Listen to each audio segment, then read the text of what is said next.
യഥാർത്ഥത്തിൽ ബൈബിൾ പരിചയപ്പെടുത്തുന്ന യഹോവ കാരുണ്യവാനാണോ? ബൈബിൾ പരിചയപ്പെടുത്തുന്ന യഹോവ കാരുണ്യവാനാണോ? എൻ്റെ ഒരു വാക്കുകളില്ലാതെ ബൈബിളിലെ ഉദ്ധരണികളുടെ അടിസ്ഥാനത്തിൽ ഈ വിഷയം തെളിയിക്കാൻ നമുക്ക് കഴിയും. ബൈബിൾ തന്നെ പറയട്ടെ യഹോവയുടെ ക്രൂരമായ കൽപ്പനയെക്കുറിച്ച്.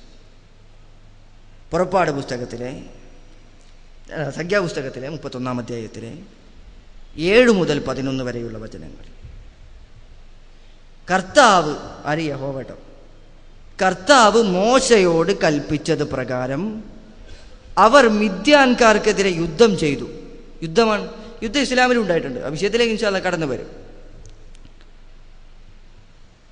എന്നിട്ടോ അവർ പുരുഷന്മാരെ എല്ലാം കൊന്നൊടുക്കി. പുരുഷന്മാരെ കംപ്ലീറ്റ് കൊന്നൊടുക്കി.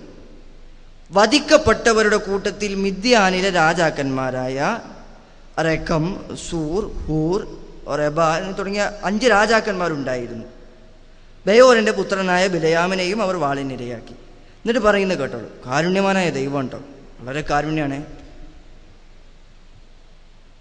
അവർ പറയാണ്, മിദ്യാനിയിലെ സ്ത്രീകളെയും കുട്ടികളെയും ഇസ്രായേലുകാർ തടവുകാരാക്കി.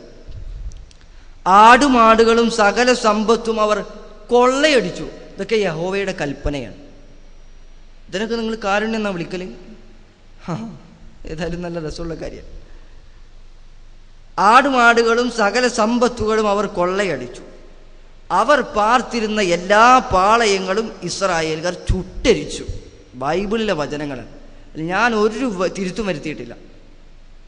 മനുഷ്യരും മൃഗങ്ങളുമായി എല്ലാ അപഹൃത വസ്തുക്കളും കൊള്ള മുതലും അവർ എടുത്തു. സംഖ്യാപുസ്തകത്തിലെ 31-ാം അധ്യായം 7 മുതൽ 11 വരെയുള്ള വചനങ്ങൾ. ഇത് യഹോവയുടെ കാരുണ്യമാണോ? ഇതിനാണോ കാരുണ്യം എന്ന് വിളിക്കുക? രസമായിട്ടുണ്ട്. എന്നിട്ട് യഹോവ പരമകാരുണ്യകനാണ് എന്ന് തെറ്റിദ്ധരിപ്പിക്കുക. ബൈബിളിൻ്റെ അടിസ്ഥാനത്തിലാണ് ഞാൻ പറഞ്ഞത്. മാത്രമൊന്നല്ലേ, ക്രൈസ്തവതയുടെ അടിസ്ഥാന സിദ്ധാന്തം എടുത്താൽ തന്നെ കാരുണ്യമാണോ നമുക്ക് കാണാൻ കഴിയുക? ക്രൈസ്തവതയുടെ അടിസ്ഥാന സിദ്ധാന്തം എടുത്താൽ മതി. ഒരു പഴം തിന്നതിൻ്റെ ആദിമ മനുഷ്യനൊരു പഴം തിന്നതിൻ്റെ പേരിൽ ആ ആദിമ മനുഷ്യനെ വഴിതെറ്റിച്ച പാമ്പിനെയും പാമ്പിനെ ഭൂമിയിലേക്ക് ഇറക്കുകയും സ്ത്രീയെ ശപിക്കുകയും പുരുഷനെ ശപിക്കുകയും എന്നിട്ട് ഇതൊന്നും പോരാഞ്ഞിട്ട് ഇനി ജനിക്കാൻ പോണ ആൾക്കാരെ മേലൊക്കെ കൂനുമേ കുരു എന്ന് പറഞ്ഞ പോലെ ജന്മവാപിട്ട് കൊടുക്കുകയും ചെയ്തു. ഇതിന് കാരുണ്യം എന്നാണോ പറയുക? എന്നാൽ വിശുദ്ധ ഖുർആനാണ് അവിടെ കാരുണ്യം പഠിപ്പിച്ചത്. ഖുർആൻ പറഞ്ഞു, ഫതലഖാ ആദമു മിർ റബ്ബിഹി കലിമാത്തിൻ ഫതാബ അലൈഹി ഇന്നഹു ഹുവ തവ്വാബുർ റഹീം. ആദമിന് അങ്ങനെ ഒരു അബദ്ധം പറ്റിയപ്പോൾ ഫതലഖാ ആദമു മിർ റബ്ബിഹി കലിമാത്തിൻ, അള്ളാഹുവിൻ്റെ അടുക്കൽ നിന്ന് ചില വചനങ്ങൾ സ്വീകരിച്ചു. എന്നിട്ടോ ഫതാബ അലൈഹി, അള്ളാഹുവിനോട് പാപമോചനം നടത്തി. ഇന്നഹു ഹുവ തവ്വാബുർ റഹീം, അവൻ ഏറെ പൊറുക്കുന്നവനും കരുണാനിധിയുമാകുന്നു. അതാണ് ശരിക്കുള്ള കാരുണ്യം എന്ന് പറയുക. ഒരു തെറ്റ് ചെയ്താൽ പുറത്തു കൊടുക്കാൻ പറ്റുന്നതിനാണ് കാരുണ്യം എന്ന് പറയുക. അല്ലാതെ ആ തെറ്റ് ചെയ്തതിൻ്റെ പേരിൽ ഉള്ളവരൊക്കെ ശപിക്കുകയും പിന്നെ ഇനി ആ ജനിക്കാൻ പോണ ആൾക്കാരെ കംപ്ലീറ്റ് പാപികളാക്കുകയും ചെയ്യുന്നതിന് കാരുണ്യം എന്ന് ആരെങ്കിലും വിളിക്കോ? എന്നാൽ ഇസ്ലാമാണ് അവിടെ എന്താണ് കാരുണ്യം എന്ന് പഠിപ്പിച്ചു കൊടുത്തത്. ഇനിയോ തീർന്നോ യഹോവയുടെ കാരുണ്യം? കുഞ്ഞുങ്ങളെ കൊല്ലുന്ന യഹോവ കുഞ്ഞുങ്ങളെ കൊന്നിട്ടില്ലേ യഹോവയുടെ കൽപ്പന പ്രകാരം? യഥാർത്ഥത്തിലുള്ള ദൈവം അല്ലാഹു ഇതൊന്നും ചെയ്തിട്ടില്ല, ഇതൊന്നും ചെയ്യുകയുമില്ല. കാരണം അവൻ പരമകാരുണ്യകനും കരുണാനിധിയുമാണ്. പക്ഷെ ബൈബിൾ പരിചയപ്പെടുത്തുന്ന യഹോവയോ? സംഖ്യാപുസ്തകത്തിലെ 33-ാം അധ്യായത്തിലെ 4-ാമത്തെ വചനം എന്താ നമ്മെ പഠിപ്പിക്കുന്നത്? അപ്പോൾ ഈജിപ്തുകാർ തങ്ങളുടെ ഇടയിൽ നിന്ന് കർത്താവ് സംഹരിച്ച കടിഞ്ഞൂലുകളെ എല്ലാം എല്ലാം സംസ്കരിക്കുകയായിരുന്നു. ഇതാണോ കാരുണ്യം? കടിഞ്ഞൂലുകളെ മുഴുവൻ കൊല്ലുന്ന കാരുണ്യം? ബേശായിട്ടുണ്ട്, ഈ കാരുണ്യം ബേശായിട്ടുണ്ട്. അദ്ദേഹം ഇതിനൊക്കെ വ്യാഖ്യാനിച്ചൊപ്പിക്കാൻ ശ്രമിക്കുന്ന കോലമാണ് ഏറെ രസകരം. ഇത് 2 വചനങ്ങൾ വായിച്ചിട്ട് മൂപ്പരിക്കാൻ ഇതിൽ നിങ്ങൾക്ക് വൈരുദ്ധ്യം തോന്നുന്നുണ്ടോ? അപ്പം തന്നെ മനസ്സിലായില്ലേ മൂപ്പർക്ക് വൈരുദ്ധ്യം തോന്നുന്നുണ്ടായില്ലേ? 2 വചനം വായിച്ചിട്ട് മൂപ്പര് പറയാണ് ഇതിൽ നിങ്ങൾക്ക് വൈരുദ്ധ്യം തോന്നുന്നുണ്ടോ എന്ന്. അപ്പം യഥാർത്ഥത്തിൽ ബൈബിളിൻ്റെ അവസ്ഥ ഇതാണ്. അതുകൊണ്ട് തന്നെ ഇനിയോ എത്ര കാര്യങ്ങളുണ്ട്. എന്നാൽ ഇസ്ലാം പഠിപ്പിച്ച കാരുണ്യം എന്താണ്? പ്രവാചകൻ സല്ലല്ലാഹു അലൈഹി വസല്ലമ യഹൂദന്റെ മകൻ മരണപ്പെട്ടപ്പോൾ, ഒരു മുസ്ലിം അല്ലാത്ത ഒരാളുടെ കുട്ടി മരണപ്പെട്ടപ്പോൾ പ്രവാചകൻ സല്ലല്ലാഹു അലൈഹി വസല്ലമ കരയുകയാണ്. ഒപ്പം നിന്ന സഹാബികൾ ചോദിച്ചു, എന്തിനാണ് റസൂലെ കരയുന്നത്? എന്തിനാ കരയുന്നത്? റസൂൽ സല്ലല്ലാഹു അലൈഹി വസല്ലമ പറഞ്ഞു, അതൊരു യഹൂദന്റെ കുട്ടിയല്ലേ എന്ന് ചോദിച്ചപ്പോൾ പ്രവാചകൻ പറഞ്ഞു, കുല്ലു മൗലൂദുൻ യൂലദു അലൽ ഫിത്ര, എല്ലാ കുട്ടികളും ജനിക്കുന്നത് ഫിത്രത്തിലാണ്. യഹൂദന്റെ കുഞ്ഞിൻ്റെ പേരിൽ കരഞ്ഞ പ്രവാചകൻ, അതാണ് കാരുണ്യമെന്ന് പറയുക. അതിനെയാണ് കാരുണ്യമെന്ന് വിളിക്കാൻ കഴിയുക. അതാണ് ഇസ്ലാം പഠിപ്പിച്ച കാരുണ്യം. കടിഞ്ഞൂലുകളെ കൊല്ലുന്ന, ഒരു തെറ്റുമറിയാത്ത, ഒരു പാപവും അറിയാത്ത കുഞ്ഞുങ്ങളെ വരെ കൊല്ലുന്ന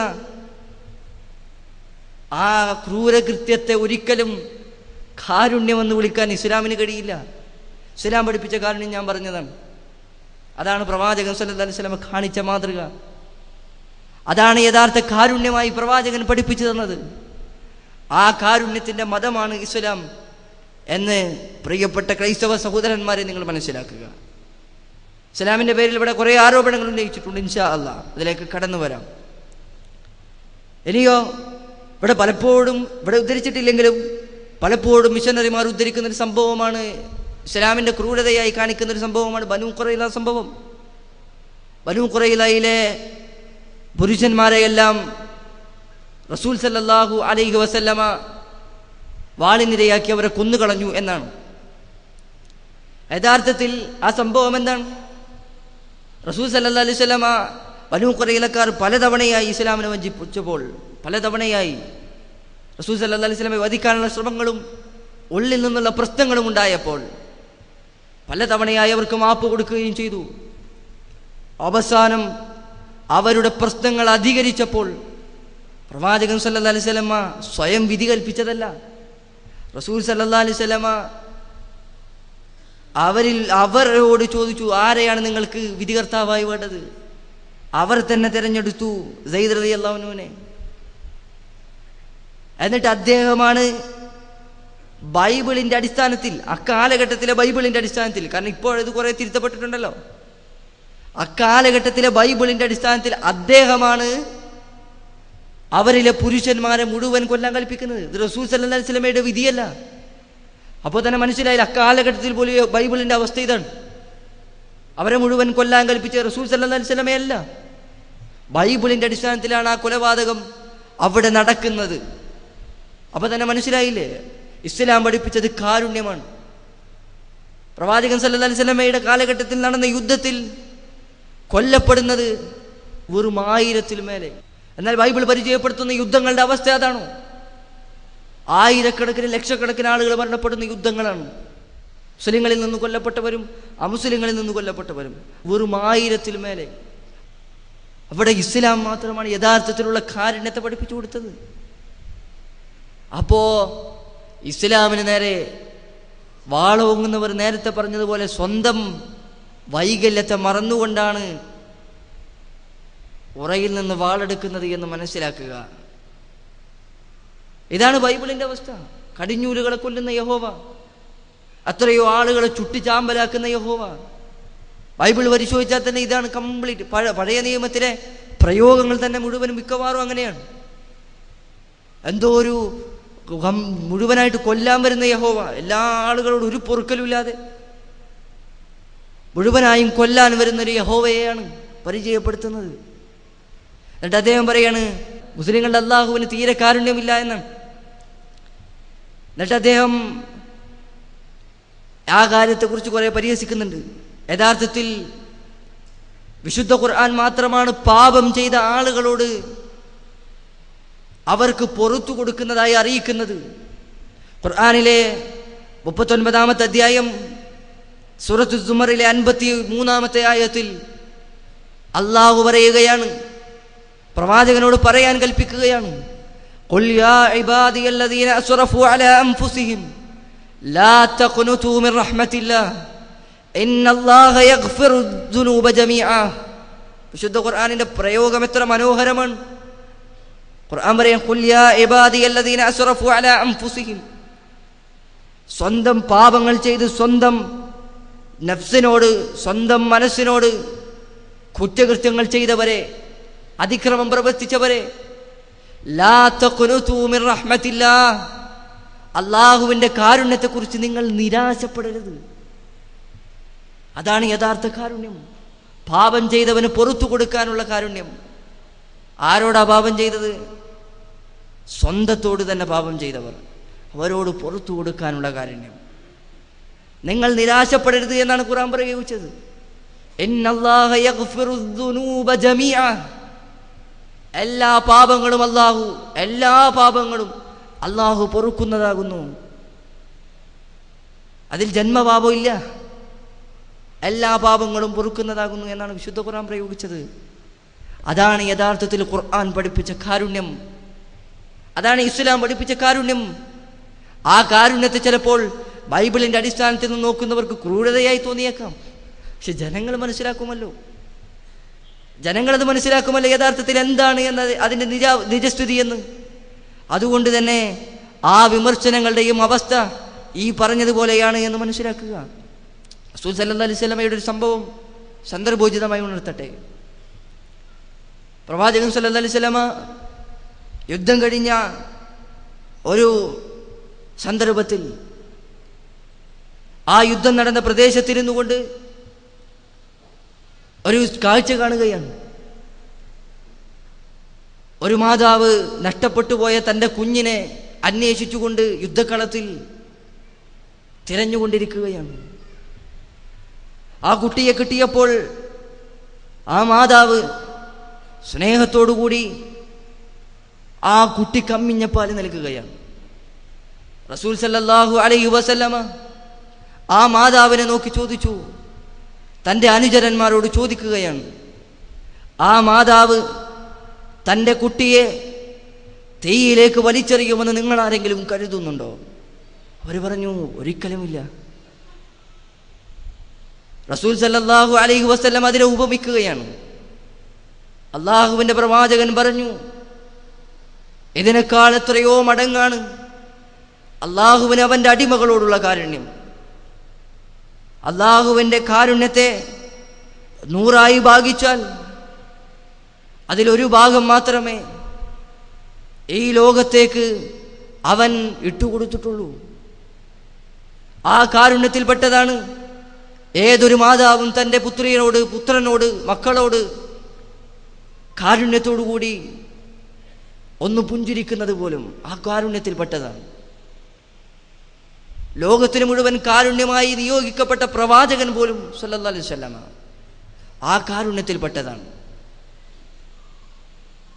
ആ കാരുണ്യത്തെക്കാൾ എത്രയോ 99 മടങ്ങും അല്ലാഹു തആല പരലോകത്ത് അവൻ്റെ വിശ്വാസികളായ അടിമകൾക്ക് വേണ്ടി സൂക്ഷിച്ചു വച്ചിരിക്കുകയാണ്.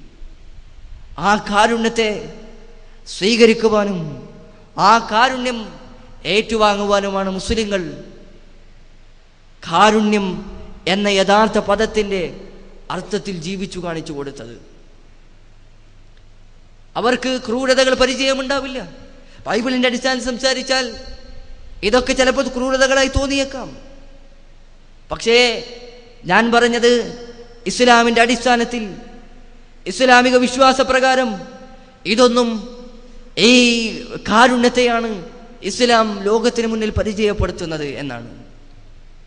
മാത്രമല്ല വിശുദ്ധ ഖുർആൻ ആരംഭിക്കുന്നത് പോലും കാരുണ്യവാനായ ദൈവത്തിൻ്റെ നാമം ഉണർത്തിക്കൊണ്ടാണ്. ഉൽപ്പത്തി പുസ്തകത്തിലെ 3-ാം അധ്യായത്തിലെ കാരുണ്യമില്ലാത്ത പാപം ചെയ്തതിൻ്റെ പേരിൽ മനുഷ്യകുലത്തെ ആകമാനം ജന്മപാപം എന്നതിൻ്റെ പേരിൽ ജന്മപാപം എന്ന കൂനിന്മേൽ കുരു അടിച്ചേൽപ്പിക്കുന്ന ദൈവമായിട്ടല്ല വിശുദ്ധ ഖുർആൻ ദൈവത്തെ പരിചയപ്പെടുത്തുന്നത്. ഖുർആൻ ആരംഭിക്കുന്നത് തന്നെ ബിസ്മില്ലാഹി അർ-റഹ്മാനിർ റഹീം എന്ന പേരുകൊണ്ടാണ്.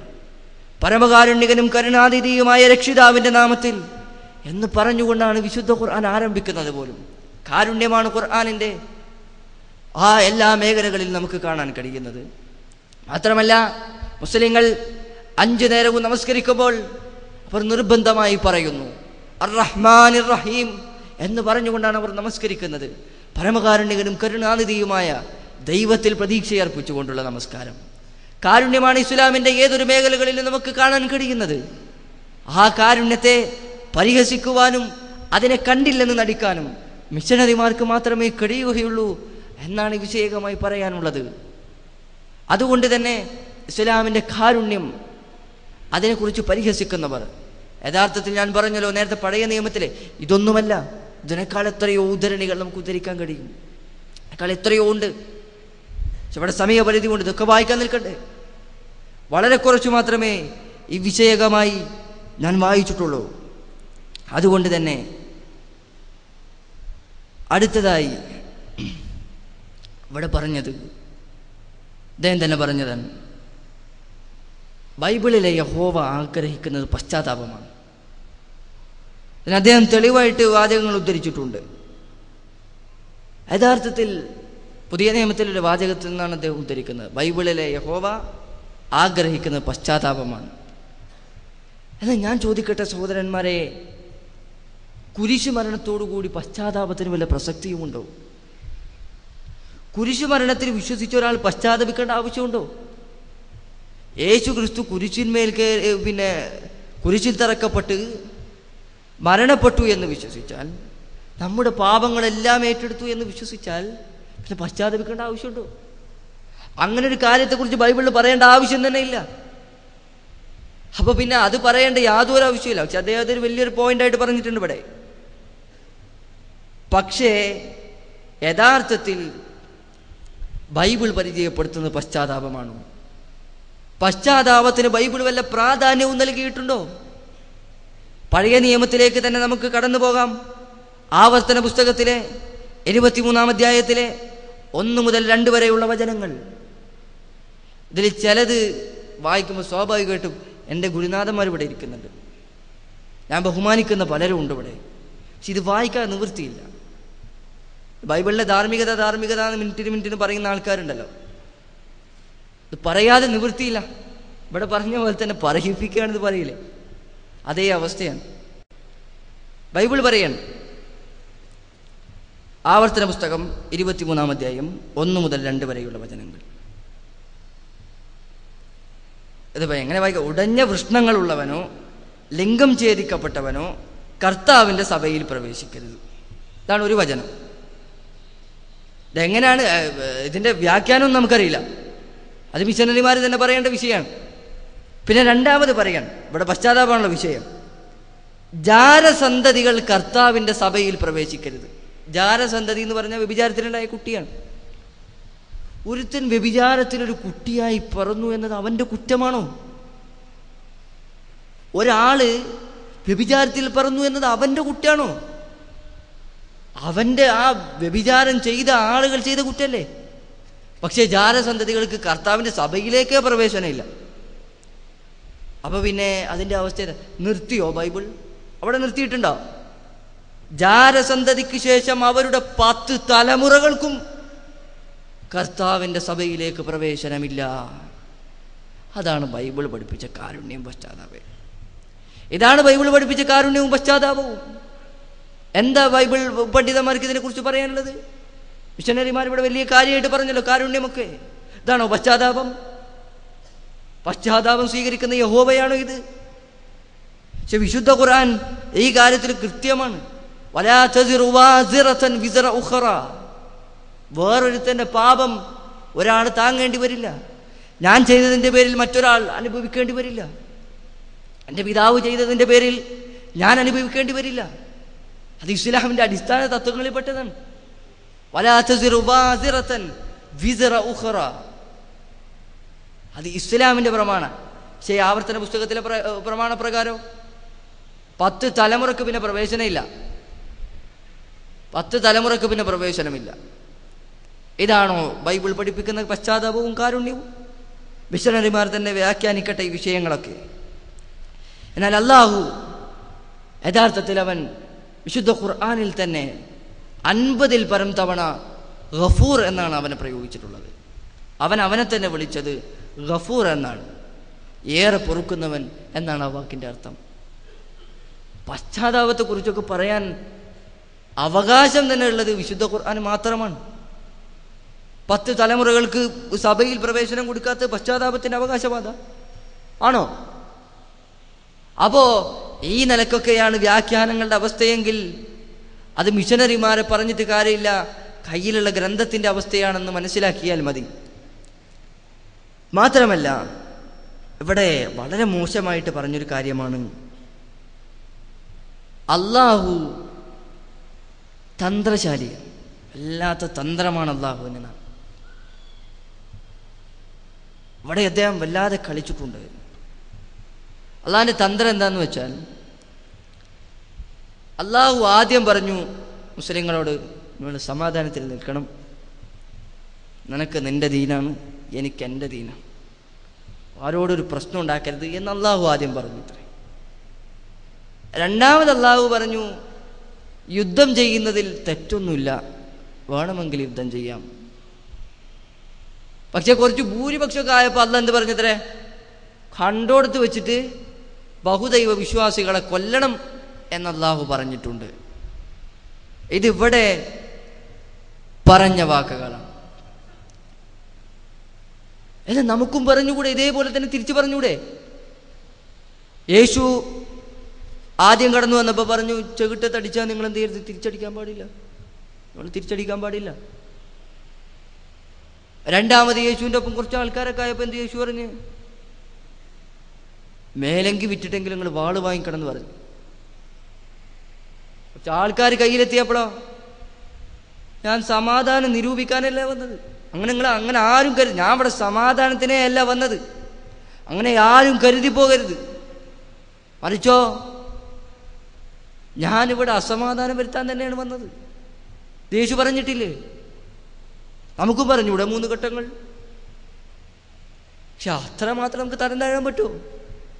ഇത് വിശുദ്ധ ഖുർആനെ കുറിച്ച് ഇത്രമാത്രം മോശമായിട്ടുള്ള ആരോപണങ്ങളാണ് ഇവിടെ ഉന്നയിക്കപ്പെട്ടിട്ടുള്ളത്. അള്ളാഹു തന്ത്രശാലിയാണ്.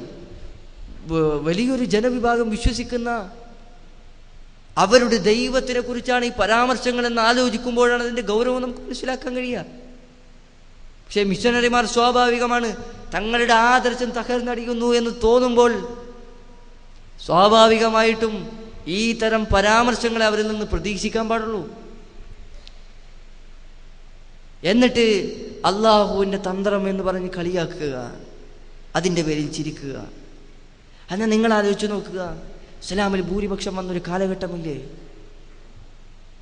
പ്രവാചകൻ സല്ലല്ലാഹു അലൈഹി വസല്ലമ മക്കയിൽ നിന്ന് ആട്ടിയോടിക്കപ്പെട്ട് പീഡനങ്ങളും താണ്ഡനങ്ങളും സഹിച്ച് പ്രവാചകൻ സല്ലല്ലാഹു അലൈഹി വസല്ലമ മദീനയിലേക്ക് ഹിജ്റ പോയി, പലായനം ചെയ്തു. ആ പ്രവാചകൻ പിന്നീട് എല്ലാ ശക്തിയുമായി മക്കയിലേക്ക് തിരിച്ചു വന്നു.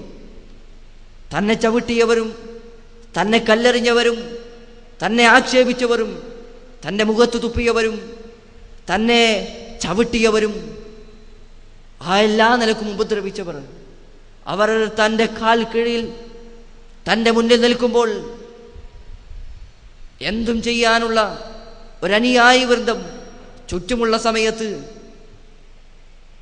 അവർക്കെല്ലാവർക്കും നിങ്ങൾക്കെല്ലാവർക്കും മാപ്പ് നൽകിയിരിക്കുന്നു എന്ന് പറഞ്ഞ് പിരിച്ചുവിട്ടത് ഇസ്ലാമിൻ്റെ മഹാനായ പ്രവാചകനാണ്. ഈ പ്രവാചകനാണോ ബഹുഭൂരിപക്ഷം വന്നാൽ എല്ലാ അവിശ്വാസികളെയും കൊന്നെടുക്കണമെന്ന് പറഞ്ഞു എന്ന് പറയാൻ മിഷനറിമാർ കാര്യമായിട്ട് ഉപയോഗിച്ചത്? അപ്പൊ ഇതൊക്കെ യഥാർത്ഥത്തിൽ വളരെ മോശമായ പരാമർശങ്ങളായിപ്പോയി. ഒരു മതസംവാദം എന്ന നിലക്ക് പ്രയോഗിക്കേണ്ടതില്ലാത്ത എത്രയെത്ര വാചകങ്ങൾ. അപ്പൊ ഇതിന് ശരിക്കും അതേപോലെ മറുപടി നൽകാൻ നമുക്ക് കഴിയാഞ്ഞിട്ടല്ല, ബൈബിളിലെ ഉദ്ധരണികൾ മാത്രം മതി അതിന്. പക്ഷേ ഇസ്ലാം ഞങ്ങളെ പഠിപ്പിച്ചൊരു സംസ്കാരമുണ്ട്, ഇസ്ലാം ഞങ്ങളെ പഠിപ്പിച്ചൊരു ധാർമ്മികതയുണ്ട്. ആ അതിർവരമ്പിൽ നിന്നുകൊണ്ടേ ഞങ്ങൾക്ക് സംസാരിക്കാൻ കഴിയുകയുള്ളൂ. ആ ദൗർബല്യത്തെ, എന്ന് നിങ്ങൾ വിചാരിക്കുന്ന ആ ദൗർബല്യത്തെ മുതലെടുക്കാൻ ശ്രമിച്ചോളൂ. പക്ഷേ ജനങ്ങൾ കാര്യം മനസ്സിലാക്കും എന്നൊന്ന് ഓർക്കുന്നത് നല്ലതാണ്. പിന്നെ അവിശ്വാസിയെ കണ്ടാൽ കൊല്ലാൻ വിശുദ്ധ ഖുർആൻ പറഞ്ഞു എന്ന 9-ാം അധ്യായം സൂറത്ത് തൗബയിലെ 5 മുതൽ 6 വരെയുള്ള വചനങ്ങൾ വിശുദ്ധ ഖുർആൻ ആ കാര്യം കൃത്യമായി പറഞ്ഞിട്ടുണ്ട്. ആ സന്ദർഭങ്ങളൊക്കെ വിവരിക്കുകയാണെങ്കിൽ ഏറെ സമയം അതിനുവേണ്ടി നമ്മൾ ചെലവഴിക്കേണ്ടി വരും. വിശുദ്ധ ഖുർആൻ ആ കണ്ടെടുത്ത് ഫഖ്തുലുൽ മുശ്രിക്കീന ഹൈസു വജത്തുമൂഹും എന്ന് പറയുന്ന ആയത്തിന് തൊട്ടുശേഷമുള്ള ആയത്തിൽ തന്നെ പറഞ്ഞു, വഇൻ അഹദും മിനൽ മുശ്രിക്കീന ഇസ്തജാറക ഫഅജിർഹു ഹത്താ യസ്മഅ കലാമല്ലാഹ് സുമ്മ അബ്ലിഗ്ഹു മഅമനഹു ദാലിക ബിഅന്നഹും ഖൗമുൻ ലാ യഅലമൂൻ. ഇനി ആ മുശ്രിക്കീങ്ങളിൽപ്പെട്ട ഈ നിങ്ങൾ പറഞ്ഞ ആളുകളുണ്ടല്ലോ, കണ്ടെടുത്ത് വെച്ച് കൊല്ലണം എന്ന് വിധിക്കപ്പെട്ട ആ മുശ്രിക്കീങ്ങൾ നിങ്ങളുടെ അടുക്കൽ അവർ അഭയം തേടി വന്നാൽ നിങ്ങൾ അവർക്ക് അഭയം നൽകുക. എന്നിട്ട് അള്ളാഹുവിൻ്റെ വചനങ്ങൾ നിങ്ങൾ അവർക്ക് കേൾപ്പിച്ചു കൊടുക്കുക. അവർ വിശ്വസിച്ചാലും ഇല്ലെങ്കിലും അവരെ നിങ്ങൾ ഒരഭയസ്ഥാനത്ത് അവരെ നിങ്ങൾ എത്തിച്ചു കൊടുക്കുക. കാരണം അവർ അറിവില്ലാത്തൊരു സമൂഹമാകും. ഇതാണ് ഖുർആനിൻ്റെ തൊട്ടുശേഷമുള്ള ആയത്ത്. എന്നിട്ട് ആ ആയത്ത് കണ്ടില്ലെന്ന് നടിച്ചുകൊണ്ട് വിശുദ്ധ ഖുർആൻ എല്ലാവരെയും കൊല്ലാൻ കൽപ്പിച്ചിട്ടുണ്ട് എന്ന് പറയുന്നതിൻ്റെ കൂടെ ലക്ഷ്യം എന്താണ് എന്ന് ജനങ്ങൾ തിരിച്ചറിയും. ഇത്രയോ നമുക്ക് പറയാം. അതൊക്കെ ജനങ്ങൾ തിരിച്ചറിയും. നിങ്ങൾ ആലോചിച്ച് നോക്കുക, അങ്ങനെയുണ്ടോ ഇസ്ലാമിൽ അവിശ്വാസികളെ മുഴുവൻ കൊല്ലാനുള്ള എന്തെങ്കിലും ഒരു കൽപ്പന? എന്നാൽ ബൈബിൾ ഇതുപോലെ കൽപ്പിച്ചിട്ടില്ലേ? ഇതേ ഈ യാതൊരുവിധ നിബന്ധനകൾ ഖുർആൻ പ്രയോഗിച്ച ഈ നിബന്ധനകളൊന്നുമില്ലാതെ ബൈബിൾ പ്രയോഗിച്ചിട്ടില്ലേ? പുറപ്പാട് പുസ്തകത്തിലെ 22-ാം അധ്യായത്തിൽ 20-ാം വചനത്തിൽ കർത്താവിനല്ലാതെ ബലി നൽകുന്നവരെ വധിക്കണമെന്ന് പറഞ്ഞിട്ടില്ലേ? ഇവിടെ എന്താണ് ബൈബിൾ പണ്ഡിതന്മാർക്കും മിഷനറിമാർക്കും ഒക്കെ പറയാനുള്ളത്? ചേട്ടന്മാർ ഇതിന് മറുപടി നൽകട്ടെ. ഇവിടെ ഞാൻ ചേട്ടന്മാരെന്ന് പറയുന്ന അവർ തന്നെ പ്രയോഗിച്ചാണ്ടോ? ഞങ്ങൾ ചേട്ടന്മാരാണ്, ഞങ്ങളടുത്ത് വന്ന് പഠിക്കാനാണ് പറഞ്ഞ്. ചേട്ടന്മാർ മറുപടി നൽകട്ടെ. ഇതിന് എന്താ അവർക്ക് പറയാനുള്ളത്? കർത്താവിനല്ലാതെ ബലി നൽകുന്നവരെ വധിക്കണം എന്ന് തന്നെയാണ് ബൈബിളിൻ്റെ നിയമം. സ്വാഭാവികമായിട്ടും അതുകൊണ്ട് തന്നെയാകാം ബൈബിളിൽ ഇത്രയധികം കൊലപാതകങ്ങൾ ഉണ്ടായത്. സ്വാഭാവികം മാത്രമാണല്ലോ. പിന്നെ അടുത്തതായിട്ട് പ്രധാനപ്പെട്ട ഇവിടെ ഉദ്ധരിച്ചൊരു കാര്യം, അവസാനം മോക്ഷത്തിലേക്കാണ് അദ്ദേഹം കൊണ്ടുപോയത്. റസൂൽ സല്ലല്ലാഹു അലൈഹി വസല്ലമ സ്വർഗത്തിലാണോ എന്ന് അദ്ദേഹത്തിന് പോലും അറിയില്ല എന്നിവിടെ പറഞ്ഞിട്ടുണ്ട്. പ്രവാചകൻ സല്ലല്ലാഹു അലൈഹി വസല്ലമ സ്വർഗത്തിലാണോ എന്ന് അദ്ദേഹത്തിന് അറിയില്ല. അദ്ദേഹം തെളിവായി ഉദ്ധരിച്ച ആയത്താകട്ടെ 46-ാം അധ്യായം സൂറത്ത് അഹ്ഖാഫിൻ്റെ 9-ാമത്തെ ആയത്താണ്. അതിൽ വിശുദ്ധ ഖുർആൻ ഇത്രയേ പറഞ്ഞിട്ടുള്ളൂ, ഖുൽ മാ കുൻതു ബിദ്അൻ മിനർ റുസുൽ വമാ അദ്രി മാ യുഫ്അലു ബി വലാ ബികും ഇൻ അത്തബിഉ ഇല്ലാ മാ യൂഹാ ഇലൈ വമാ അന ഇല്ലാ നദീറും മുബീൻ. ഖുർആൻ പറയാണ്, ഖുൽ മാ കുൻതു ബിദ്അൻ മിനർ റുസുൽ, ഞാൻ പ്രവാചകന്മാരിൽ പുതിയ ആളൊന്നല്ല. എനിക്ക് മുന്നേ പ്രവാചകന്മാർ കടന്നു വന്നിട്ടുണ്ട്. വമാ അദ്രി മാ യുഫ്അലു ബി വലാ ബികും, എന്നെ കൊണ്ടോ നിങ്ങളെ കൊണ്ടോ എന്താണ് ചെയ്യപ്പെടുക എന്നെനിക്കറിയില്ല. ഈ ആയത്ത് ഉയർത്തി കാണിച്ചിട്ട് മൂപ്പര് പറയാണ് അള്ളാഹിൻ്റെ പ്രവാചകന് സ്വർഗത്തിൽ പോകുമെന്ന് അറിയില്ല എന്ന്. ഞാൻ വെല്ലുവിളിക്കുന്നു, ഈ ആയത്തിൽ എവിടെയാണ് പരലോക വിഷയത്തെക്കുറിച്ച് ഞാൻ സ്വർഗത്തിൽ പോവില്ലേ എന്നറിയില്ല എന്ന് വിശുദ്ധ ഖുർആൻ പറഞ്ഞിട്ടുള്ളത്? ഇതിലെവിടെയില്ല. ഈ ആയത്തിൻ്റെ പരിഭാഷ നിങ്ങൾ കംപ്ലീറ്റ് വായിച്ചോളൂ. പരലോകത്തിലാണ് എന്ന് ഈ ആയത്തിൽ എവിടെയും ഇല്ല.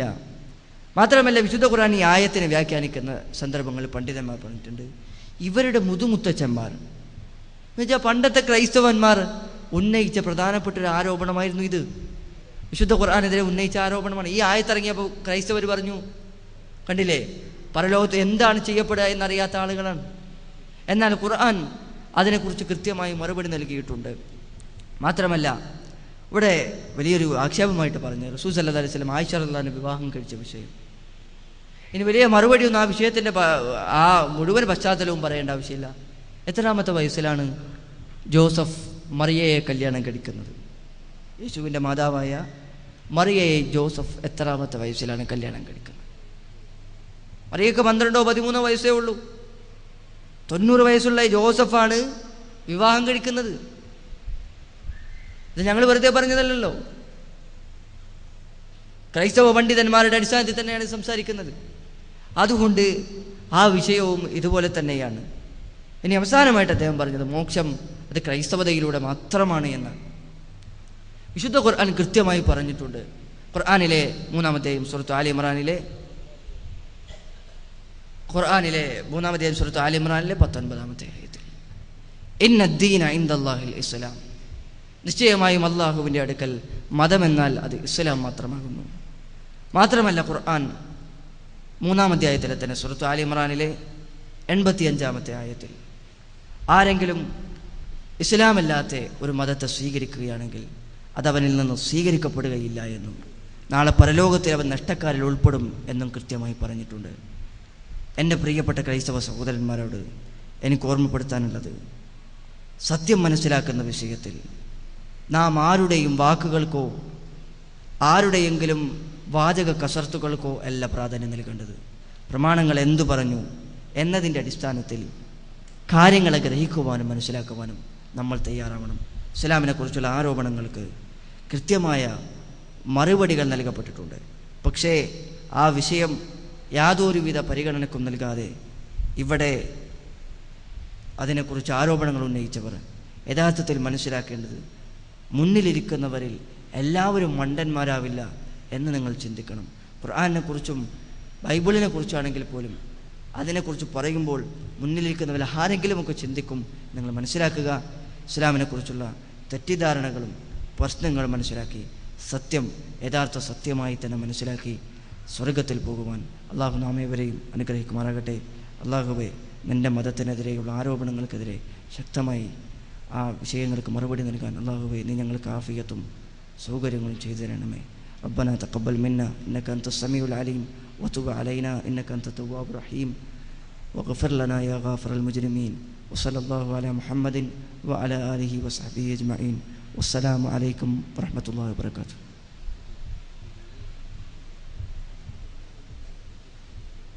അടുത്തതായി സുബൈർ പീഡിയക്കലിനെ ക്ഷണിച്ചോളുന്നു.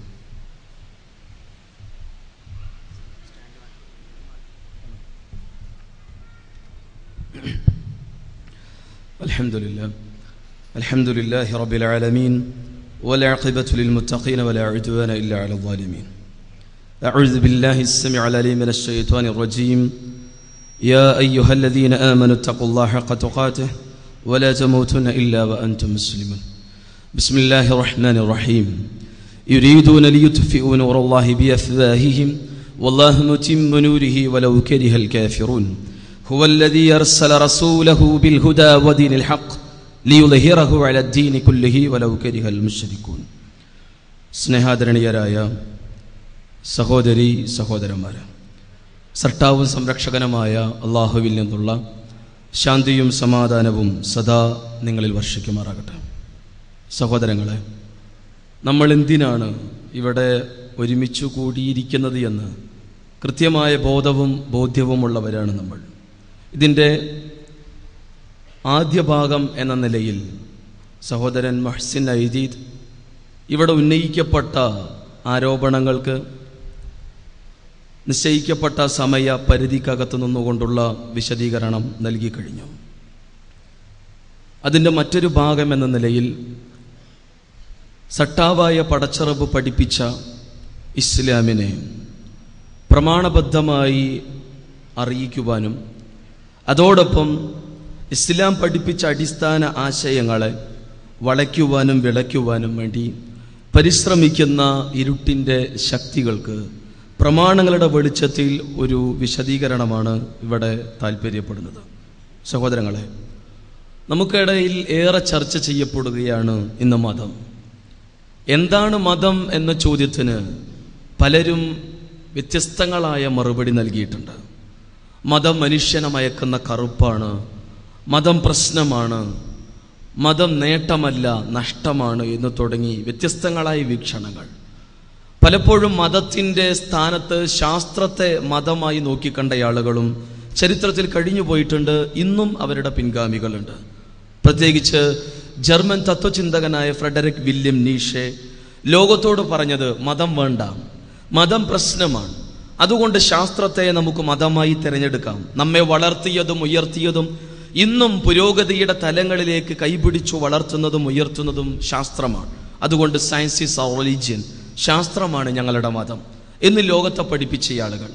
യഥാർത്ഥത്തിൽ ശാസ്ത്രത്തിന് ഒരിക്കലും മനുഷ്യനെ മനുഷ്യനാക്കില്ല എന്ന തിരിച്ചറിവ് നമുക്കുണ്ടാവണം. മനുഷ്യനെ മനുഷ്യനാക്കാൻ മതത്തിന് മാത്രമേ കഴിയൂ. ചുരുക്കത്തിൽ എന്താണ് മതം? മലയാള ഭാഷയുടെ പരിധിക്കകത്ത് നിന്നുകൊണ്ട് അഭിപ്രായം എന്നൊരർത്ഥ തലങ്ങളിൽ നമുക്കതിനെ വായിക്കാൻ കഴിയുമെങ്കിലും ആത്യന്തികമായി മതം കൊണ്ടുള്ള താല്പര്യമെന്ത്? സട്ടാവായ ഉടയ തമ്പുരാൻ മനുഷ്യർക്ക് നൽകിയ മാർഗദർശനമാണ് മതം.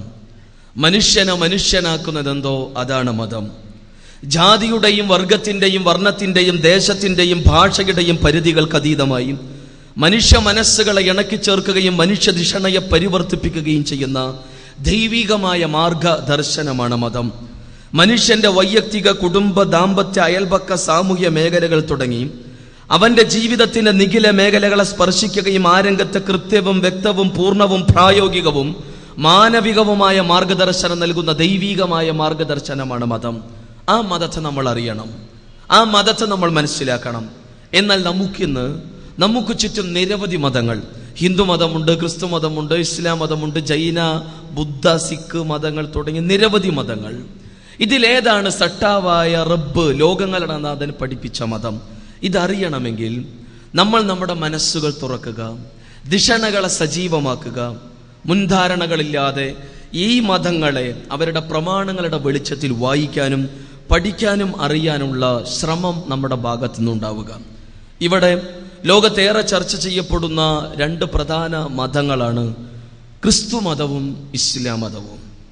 ക്രിസ്തു മതത്തെയും ഇസ്ലാം മതത്തെയും നമ്മൾ അറിയേണ്ടതും പഠിക്കേണ്ടതും വിലയിരുത്തേണ്ടതും ഇനി വിമർശിക്കുകയാണെങ്കിൽ വരെ അവയുടെ ആധികാരിക ദാർശനിക പ്രമാണങ്ങളിൽ നിന്നാവണം.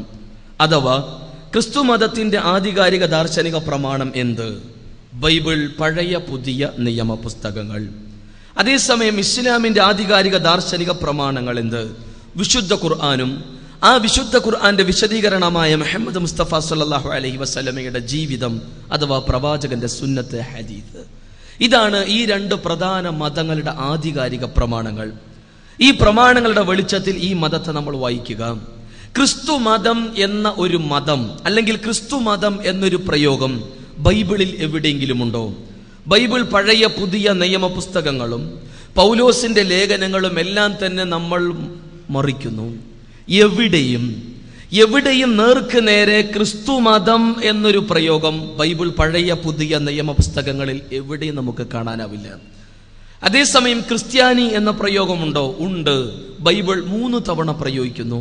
ആദ്യമായി നമ്മൾ കാണുന്നത് അപ്പോസ്തല പ്രവൃത്തി 11-ാം അധ്യായത്തിന്റെ 26-ാമത്തെ വചനത്തിൽ യേശുവിന്റെ അനുയായികളായ മിഷണറി പ്രവർത്തകർ അന്തോക്യ എന്ന പ്രദേശത്തിലേക്ക് മിഷണറി പ്രവർത്തനങ്ങളുമായി കടന്നു ചെന്നപ്പോൾ അവിടെയുള്ള അന്തോക്യവാസികൾ ഇപ്പറയുന്ന മിഷണറിമാരോടുള്ള വിയോജിപ്പ് നിമിത്തം അവരെ വിളിച്ച പേരാണ് ക്രിസ്ത്യാനി എന്ന പ്രയോഗമെന്ന് അപ്പോസ്തല പ്രവൃത്തി 11-ാം അധ്യായത്തിന്റെ 26-ാമത്തെ വചനം പറയുന്നു.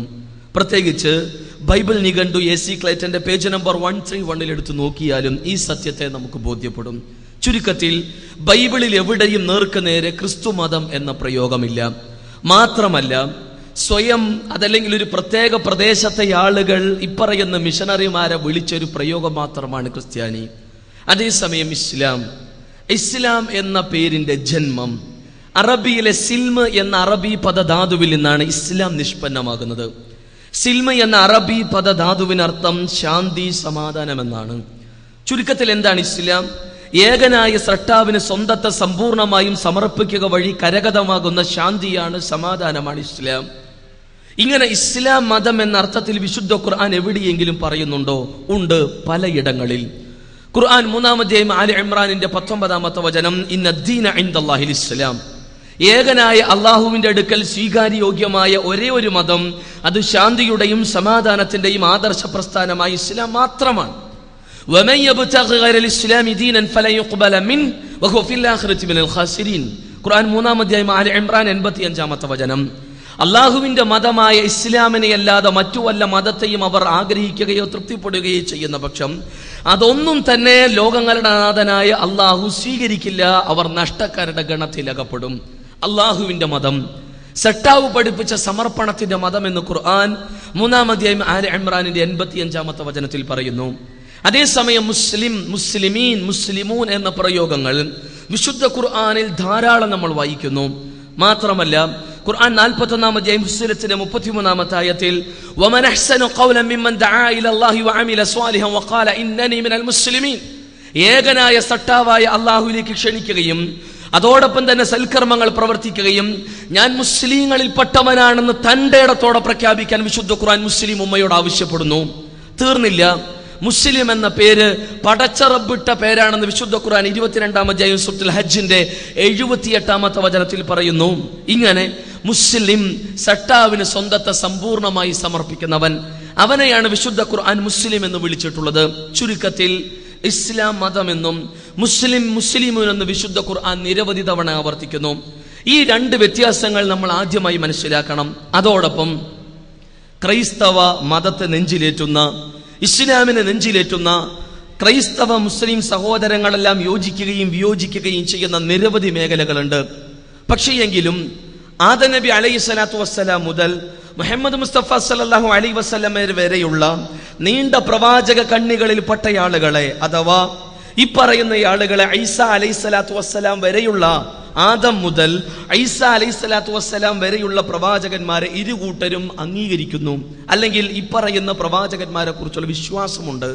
മുഹമ്മദ് മുസ്തഫ സല്ലല്ലാഹു അലൈഹി വസല്ലമയുടെ അടുക്കലെത്തുമ്പോൾ ആ പ്രവാചകന്റെ പ്രവാചകത്വത്തെയും ആ പ്രവാചകൻ അന്തിമ പ്രവാചകനാണെന്ന് വിശ്വസിക്കാൻ ക്രൈസ്തവർ തയ്യാറാകുന്നില്ല.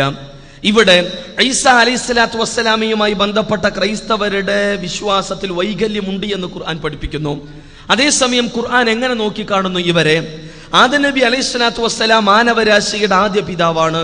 അതോടൊപ്പം തുടർന്ന് കടന്നു വന്ന നോഹ പ്രവാചകൻ നൂഹ് നബി അലൈഹി സ്വലാത്തു വസ്സലാം തുടങ്ങി മുഹമ്മദ് മുസ്തഫ സല്ലല്ലാഹു അലൈഹി വസല്ലമ വരെയുള്ള സകല പ്രവാചകന്മാരും അള്ളാഹുവിന്റെ ദാസന്മാരാണ്, അള്ളാഹുവിന്റെ അടിയാറുകളാണ് എന്നാണ് വിശുദ്ധ ഖുർആൻ ആ രംഗത്ത് നൽകുന്ന വിശദീകരണം.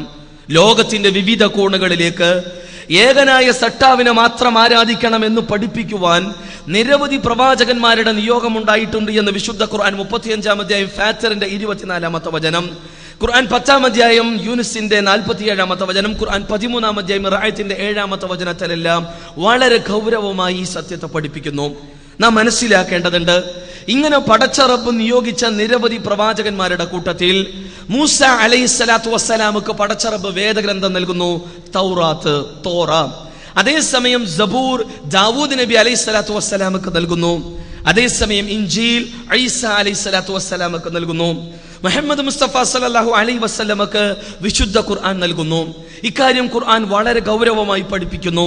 മൂസ അലൈഹി സ്വലാത്തു വസ്സലാമക്ക് പടച്ച റബ്ബ് തൗറാത്ത് നൽകിയതായി 5-ാം അധ്യായം മാഇദയിലെ 44-ാമത്തെ വചനം പറയുന്നു. ഇത് തന്നെയാണ് സംഖ്യാപുസ്തകം 31-ാം അധ്യായത്തിന്റെ 21-ാമത്തെ വചനത്തിൽ ന്യായപ്രമാണം എന്ന അർത്ഥത്തിലുള്ള തോറ എന്ന പ്രയോഗത്തെ നമ്മൾ വായിക്കുന്നത്. അതേസമയം 4-ാം അധ്യായം നിസായിന്റെ 164-ാമത്തെ വചനത്തിൽ ദാവൂദ് നബി അലൈഹി സ്വലാത്തു വസ്സലാം പടച്ച റബ്ബ് നൽകിയ സബൂറിനെ കുറിച്ച് സംസാരിക്കുന്നു. അതേസമയം ഈസാ അലൈഹി സ്വലാത്തു വസ്സലാമുക്ക് പടച്ച റബ്ബ് നൽകിയ ഇൻജീലിനെ കുറിച്ച് 5-ാം അധ്യായം മാഇദയിലെ 46-ാമത്തെ വചനം പറയുന്നു.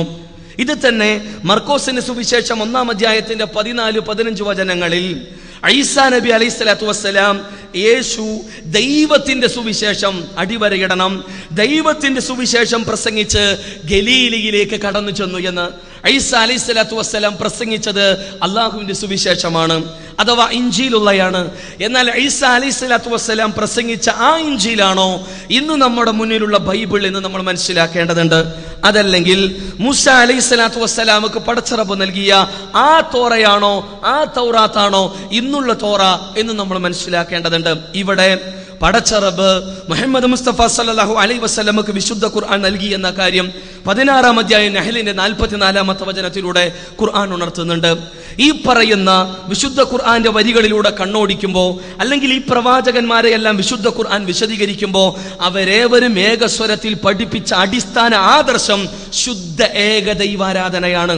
ഇതാണ് ഖുർആൻ 21-ാം അധ്യായം സൂറത്തുൽ അംബിയാഇന്റെ 25-ാമത്തെ വചനത്തിൽ പറയുന്നത്. അൽ അംബിയ, പ്രവാചകന്മാർ എന്ന അധ്യായത്തിന്റെ 25-ാമത്തെ ആയത്തിൽ അല്ലാഹു പറഞ്ഞു, വമാ അർസൽനാ മിൻ ഖബ്ലിക മിൻ റസൂലിൻ ഇല്ലാ നൂഹി ഇലൈഹി അന്നഹു ലാ ഇലാഹ ഇല്ലാ അന ഫഅബ്ദൂൻ. മുഹമ്മദ് നബിയെ, താങ്കൾക്ക് മുമ്പുള്ള സകല പ്രവാചകന്മാരെയും നാം നിയോഗിച്ചിട്ടുള്ളത് ഇപ്രകാരം വഹി നൽകിക്കൊണ്ടാണ്. അല്ലാഹു അല്ലാതെ ഒരു ആരാധ്യനില്ല, അവനെ മാത്രം ആരാധിക്കണമെന്ന സത്യം പഠിപ്പിക്കാൻ. അല്ലാഹ് എന്ന് പറയുമ്പോൾ അത് മുസ്ലിങ്ങളുടെ കുലദൈവത്തിന്റെ പേരല്ല, അറബികളുടെ പ്രത്യേക ഗോത്ര ദൈവത്തിന്റെ പേരല്ല, അതല്ലെങ്കിൽ ചില ആളുകൾ ആരോപണങ്ങളും ഉന്നയിക്കുന്നത് പോലെ കഅബക്കകത്തുള്ള ഒരു വിഗ്രഹത്തിന്റെ പേരല്ല. ഇത്തരത്തിലുള്ള വിഡ്ഢിത്തങ്ങൾ വിശദീകരിക്കരുത് എന്ന് വിനയത്തോടെ താല്പര്യപ്പെടുന്നു. ആകാശഭൂമികളെ സൃഷ്ടിച്ചു പരിപാലിക്കുന്ന ലോകങ്ങളുടെ നാഥനെ അറബി ഭാഷയിൽ വിളിക്കാവുന്ന, അറബി ഭാഷയിൽ പരിചയപ്പെടുത്താവുന്ന ഏറ്റവും ഉന്നതമായ, ഏറ്റവും ഉത്കൃഷ്ടമായ പ്രയോഗമാണ് അല്ലാഹ്. അതുകൊണ്ട് തന്നെ ലോകങ്ങളുടെ നാഥനെ ഖുർആൻ വിളിച്ച പേരാണ് അല്ലാഹ്. ആ ഏകനായ അല്ലാഹുവിനെ മാത്രമേ ആരാധിക്കാവൂ എന്നാണ് വിശുദ്ധ ഖുർആൻ പഠിപ്പിക്കുന്നത്. സകല പ്രവാചകന്മാരുടെയും അധ്യാപനം അത് തന്നെയാണ്. നോക്കിൻ, ബൈബിൾ യിരെമ്യാ പുസ്തകത്തിന്റെ 25-ാം അധ്യായത്തിന് 4 മുതൽ 6 കൂടിയ വരികൾ. അവിടെ എന്താണ് നാം കാണുന്നത്? യഹോവ പ്രവാചകന്മാരെ തുടർച്ചയായി നിയോഗിക്കുന്നു. യഹോവ പ്രവാചകന്മാരെ തുടർച്ചയായി നിയോഗിക്കുന്നു. എന്നാൽ ഈ പ്രവാചകന്മാരെല്ലാം ഈ പറയുന്ന ജനങ്ങളിലേക്ക് കടന്നു വന്നപ്പോ അവർ വിശ്വസിക്കുകയോ ആ പ്രവാചകന്മാരുടെ സാരോപദേശത്തെ ശ്രദ്ധിക്കുക പോലും ചെയ്യാതെ തിരിഞ്ഞു മാറിയവരായിരുന്നു അവർ. തീർന്നില്ല, യഹോവ കൽപ്പിക്കുന്നു, നിങ്ങൾ ദുഷ്പ്രവർത്തികൾ ചെയ്യരുത്, അന്യദേവന്മാരെ സേവിച്ച് നമസ്കരിക്കുകയും അരുത് എന്ന് യിരെമ്യാവിന്റെ പുസ്തകം 25-ാം അധ്യായം 4 മുതൽ 6 വരെയുള്ള വരികളിൽ പറയുന്നു. ചുരുക്കത്തിൽ പ്രവാചകന്മാരെല്ലാം പഠിപ്പിച്ചത് ഏകദൈവാരാധനയും അതോടൊപ്പം തന്നെ ബഹുദൈവാരാധന തെറ്റാണ്, പാപമാണ് എന്ന സത്യമെന്ന് യിരെമ്യാ പുസ്തകവും സാക്ഷ്യം വഹിക്കുന്നു. ഖുർആൻ 2-ാം അധ്യായം ബഖറ 213-ാമത്തെ വചനം, കാന നാസു ഉമ്മത്തൻ വാഹിദ فبعث الله نبيين مبشرين ومنذرين وأنزل معهم الكتاب بالحق ليحكم بين الناس فيما اختلفوا فيه. ജനങ്ങൾ ഒരൊറ്റ വിഭാഗമായിരുന്നു, ഒരൊറ്റ സമൂഹം. എന്നാൽ അവർക്കിടയിലേക്ക് ഭിന്നിപ്പുണ്ടായപ്പോ, അവർക്കിടയിൽ വിശ്വാസ രംഗത്തെ വൈകല്യങ്ങളും ഭിന്നിപ്പുകളും ഉണ്ടായിരുന്നപ്പോ പ്രവാചകന്മാരെ താക്കീതുകാരായിക്കൊണ്ട് പടച്ചറബ് നിയോഗിച്ചു. കൃത്യമായ സത്യവുമായി കൊണ്ട് അവരോടൊപ്പം വേദഗ്രന്ഥങ്ങളും അവതരിപ്പിച്ചു എന്ന് ഖുർആൻ സാക്ഷ്യം വഹിക്കുന്നു. ഇവിടെ ലോകത്തിന്റെ വിവിധ ഭാഗങ്ങളിലേക്ക് പ്രവാചകന്മാർ കടന്നു വരികയും മനുഷ്യരിൽ മഹാഭൂരിപക്ഷവും ആ ആദർശത്തിന് തെന്നിമാറുകയും ന്യൂനപക്ഷം ആ ആദർശത്തെ നെഞ്ചോട് ചേർത്ത് പിടിക്കുകയും പിന്നെയും കാലങ്ങൾ കഴിയുകയും പിന്നെയും വിശ്വാസ വൈകല്യങ്ങൾ സംഭവിച്ചപ്പോ തുടർന്നും പ്രവാചകന്മാരുടെ നിയോഗമുണ്ടായി. ഇങ്ങനെ ആദം നബി അലൈഹി സ്വലാത്തു വസ്സലാം മുതൽ ഇതാ മുഹമ്മദ് മുസ്തഫ സല്ലല്ലാഹു അലൈഹി വസല്ലമ വരെയുള്ള നിരന്തരമായ പ്രവാചകന്മാരുടെ നിയോഗത്തെ കുറിച്ചാണ് വിശുദ്ധ ഖുർആനിന് സംസാരിക്കാനുള്ളത്. ഇങ്ങനെ കടന്നു വന്ന പ്രവാചകന്മാർ, ആ പ്രവാചകന്മാരിലൂടെ അവതരിപ്പിക്കപ്പെട്ട വേദഗ്രന്ഥങ്ങൾ, ആ വേദഗ്രന്ഥങ്ങളുടെ സംരക്ഷണ ചുമതല, ഖുർആനിന് മുമ്പുള്ള വേദഗ്രന്ഥങ്ങളുടെ സംരക്ഷണ ചുമതല അതത് പ്രവാചകന്മാരെയും അവരുടെ ജനതയെയും ഏൽപ്പിച്ചു. എന്നാൽ ഖേദകരമെന്ന് പറയട്ടെ, ആ ഏൽപ്പിക്കപ്പെട്ട വേദഗ്രന്ഥങ്ങളിൽ തങ്ങളുടെ താല്പര്യത്തിനെത്തി മുറിക്കുകയും കൂട്ടിച്ചേർക്കുകയും വളക്കുകയും വിളക്കുകയും ചെയ്തു എന്ന് ഖുർആൻ ഉണർത്തുന്നു. വിശുദ്ധ ഖുർആൻ 2-ാം അധ്യായം ബഖറ 79-ാമത്തെ വചനം, ഫവൈലുൽ ലില്ലദീന യക്തുബൂനൽ കിതാബ ബിഐദിഹിം ثم يقولون هذا من عند الله ليشتروا به ثمنا قليلا فويل لهم مما كتبت أيديهم وويل لهم مما يكسبون. വേദഗ്രന്ഥങ്ങൾ, പടച്ചറബ് അവതരിപ്പിച്ച ഗ്രന്ഥങ്ങൾ, അവയെ നെഞ്ചോട് ചേർത്ത് പിടിക്കുന്നതിന് പകരം സ്വന്തം കൈകൊണ്ട് ഗ്രന്ഥമെഴുതിയുണ്ടാക്കി ഹാദാ മിൻ ഇൻദില്ലാ, ഇത് അല്ലാഹുവിൻ്റെതാണെന്ന് പറഞ്ഞവർ, അല്ലാഹുവിൽ ആരോപിച്ച ആളുകൾ, തങ്ങളുടെ വരികളെ അർഹമുറാഹിമിനായ നാഥന്റെ പേരിൽ ആരോപിച്ച ആളുകൾ,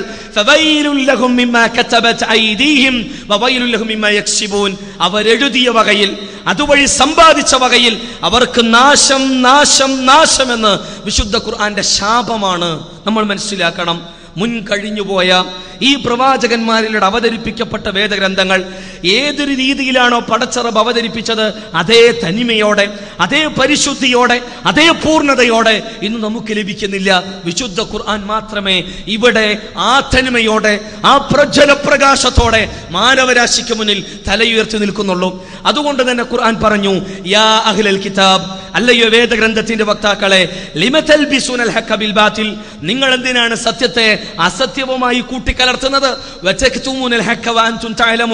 അറിഞ്ഞുകൊണ്ട് നിങ്ങൾ എന്തിന് സത്യത്തെ മൂടി വെക്കുന്നു എന്ന് വിശുദ്ധ ഖുർആൻ ശക്തമായ ഭാഷയിൽ വേദഗ്രന്ഥത്തിന്റെ വക്താക്കളെ ചോദ്യം ചെയ്യുന്നു. 3-ാം അധ്യായം ആല ഇംറാൻ 71-ാമത്തെ വചനം. നമ്മൾ മനസ്സിലാക്കണം, മൂസ അലൈഹിസ്സലാത്തു വസ്സലാമിക്ക് അല്ലാഹു കൊടുത്ത തൗറാത്ത് അഥവാ ഇന്ന് ജൂതന്മാരൊക്കെ പറയുന്ന തോറ, ആ തോറയുടെ അവസ്ഥ എന്ത്?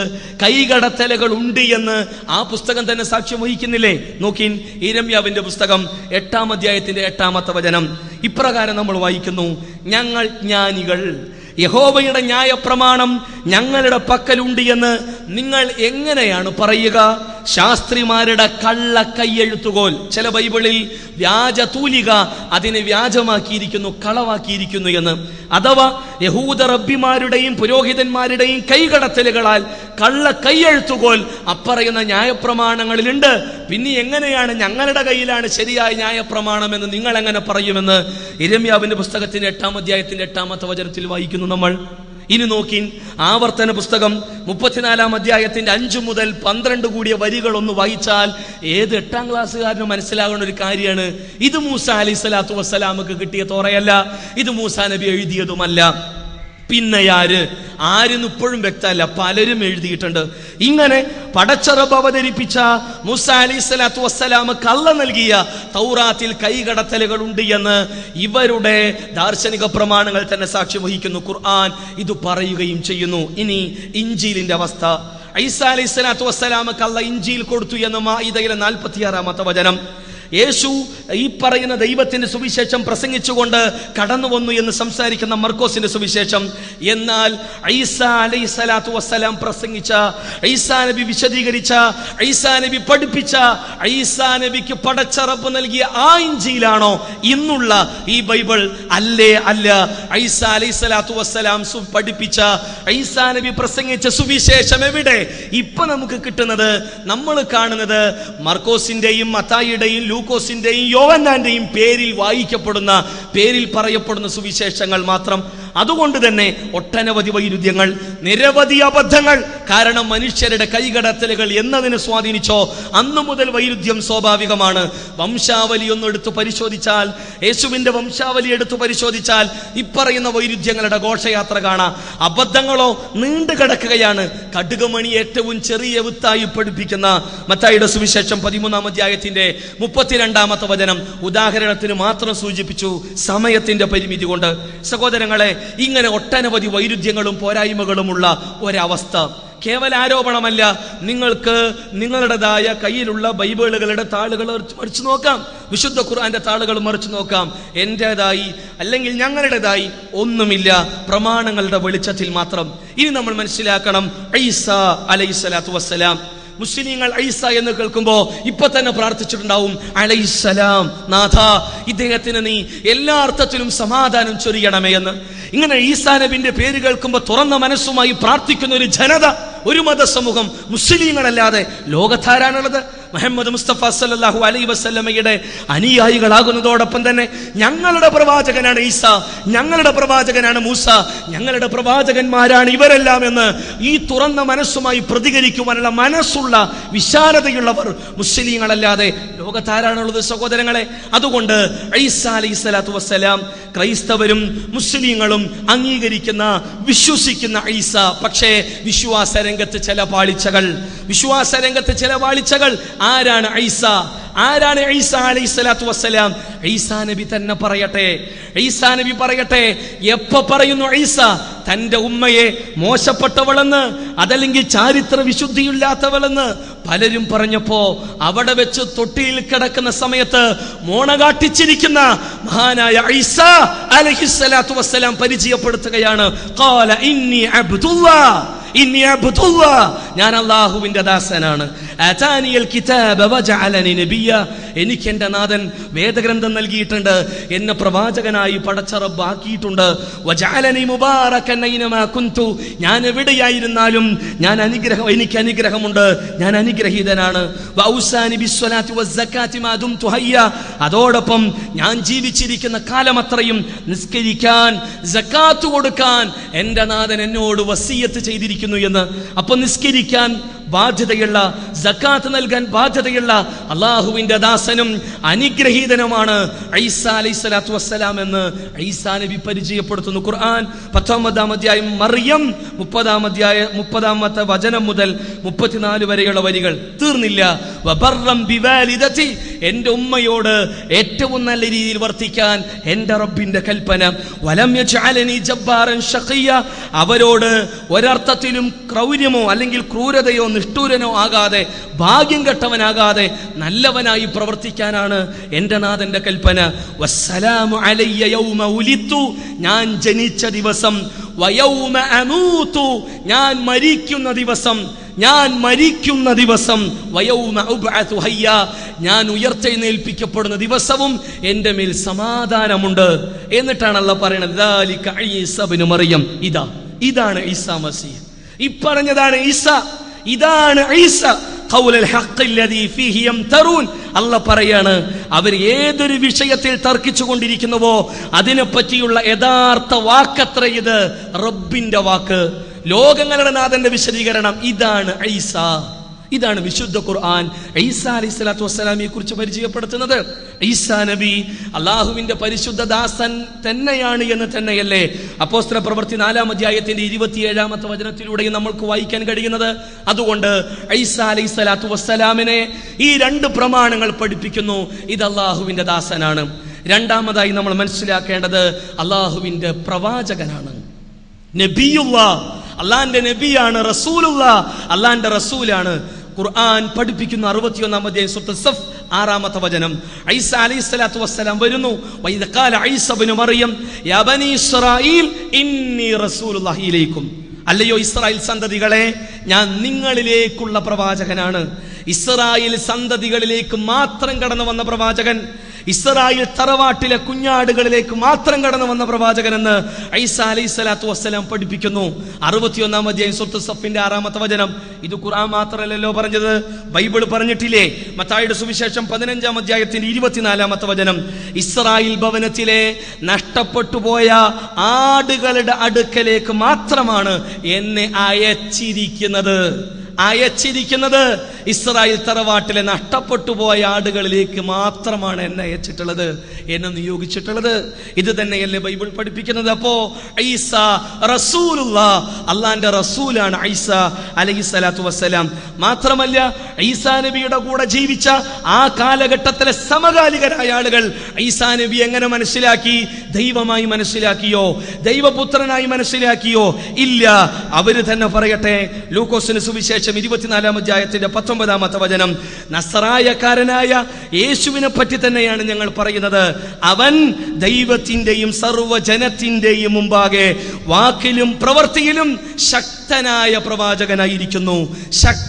പ്രവാചകനായിരുന്നു എന്ന്. ഇതാണ് യേശുവിന്റെ കാലഘട്ടത്തിൽ ജീവിച്ച യേശുവിന്റെ അനുയായികളുടെ വിശ്വാസം. യേശുവിനെ കുറിച്ച് ശക്തനായ പ്രവാചകൻ. ഇനി റസൂലുള്ളാഹി ഇലൈക്കും, വിശുദ്ധ ഖുർആൻ അടിവരയിട്ടു. രണ്ടാമത് ഈസാ നബി പരിചയപ്പെടുത്തുന്നു, അതേ മുസദ്ദിഖൻ ബൈന യദയ്യ മിനത് തൗറാത്ത്, എനിക്ക് മുമ്പ് അവതരിപ്പിക്കപ്പെട്ട തൗറാത്തിനെ ശക്തിപ്പെടുത്താൻ ഈസാ അലൈഹിസ്സലാത്തു വസ്സലാം പറയുന്നു, എനിക്ക് മുമ്പ് മൂസാ നബിക്ക് കിട്ടിയ തൗറാത്തിനെ ശക്തിപ്പെടുത്താനാണ് ഞാൻ വന്നത്. ഇത് തന്നെയല്ലേ ബൈബിൾ പറയുന്നത്?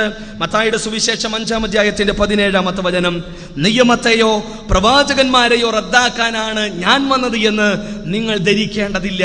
റദ്ദാക്കാനല്ല, നിറവേറ്റാനാണ്, നിവർത്തിപ്പാനാണെന്ന് പഠിപ്പിക്കുന്ന ഈസാ അലൈഹിസ്സലാത്തു വസ്സലാം. ചുരുക്കത്തിൽ അതേ മുൻപുള്ള തൗറാത്തിനെ ശക്തിപ്പെടുത്താൻ, അതിലെ നിയമങ്ങളെ, അതിൽ നിന്ന് ജനതകൾ പിഴച്ചുപോയപ്പോ, വിശ്വാസ വൈകല്യം ഉണ്ടായപ്പോ അവരെ തിരിച്ചു വിളിക്കാൻ, ആ വിശ്വാസ ഭദ്രതയിലേക്ക് അവരെ ക്ഷണിക്കാൻ കടന്നു വന്ന പ്രവാചകൻ.